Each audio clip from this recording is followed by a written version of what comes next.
अस्सलाम वालेकुम students, physics class 9 और लेक्चर है हमारा लेक्चर नंबर 21।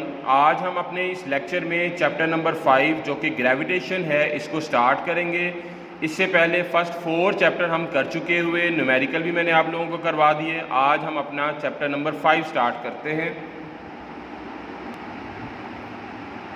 स्टूडेंट, सबसे पहले हम बात करते हैं कि आइडिया ऑफ ग्रेविटी, कि सबसे पहले कौन सा ऐसा साइंसदान था जिसने ग्रेविटी के बारे में कंसेप्ट दिया था। Isaac Newton. जब भी ग्रेविटी की बात करते हैं तो हमारे जहन में न्यूटन का नाम आता है। न्यूटन ने कब इसके बारे में हमें आइडिया दिया?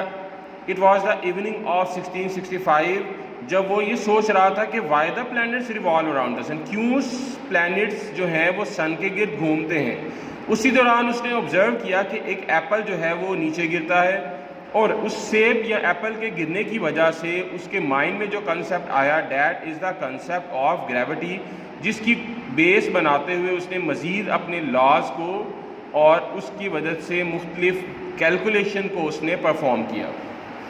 हम बात करते हैं आगे force of gravitation. Student, force of gravitation क्या है? Force due to which every body of the universe attract every other body.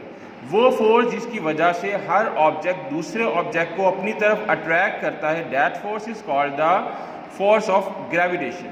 Newton said that in the universe every object has to be attracted an other object. हर object दूसरे object को एक force के साथ attract कर रहा होता है, and that force is called the force of gravitation.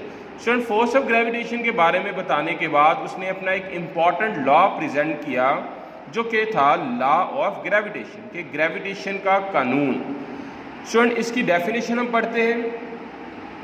He said that every body in the universe attract every other body with a force. उसने कहा कि हर बॉडी दूसरे बॉडी को एक फोर्स के साथ अट्रैक्ट करती है, which is directly proportional to the product of their masses. और उस फोर्स की वैल्यू उनके मैसेज के प्रोडक्ट के डायरेक्टली प्रोपोर्शनल होती है। मीन्स कि जितना ज़्यादा मैस होगा उतनी ज़्यादा फोर्स भी होगी। And inversely proportional to the square of the distance between their centre, और उन बॉडीज़ के सेंटर से लेकर दूसरी बॉडी के सेंटर तक का जो डिस्टेंस है उसके इनवर्सली प्रोपोर्शनल होता है।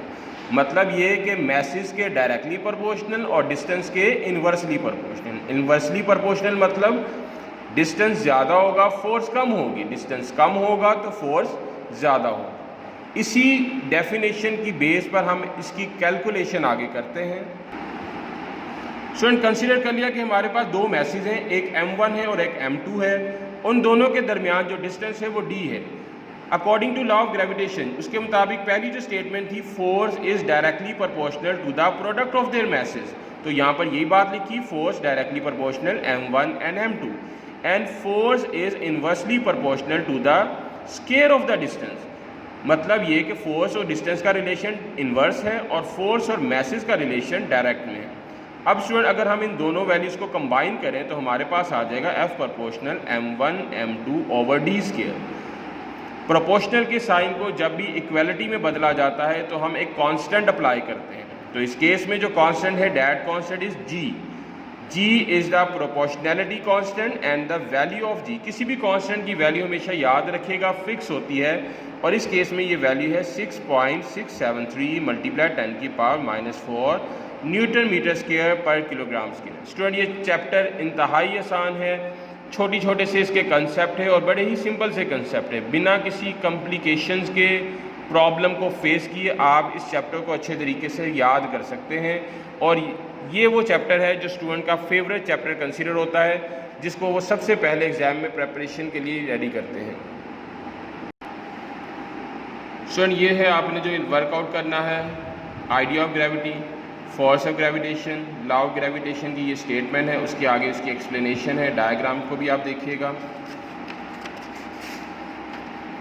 देन उसकी हमने कैलकुलेशन देखी, लेक्चर में पढ़ा हमने सारे डिटेल के साथ, ये आपने यहाँ तक कर लेना है। ठीक है स्टूडेंट।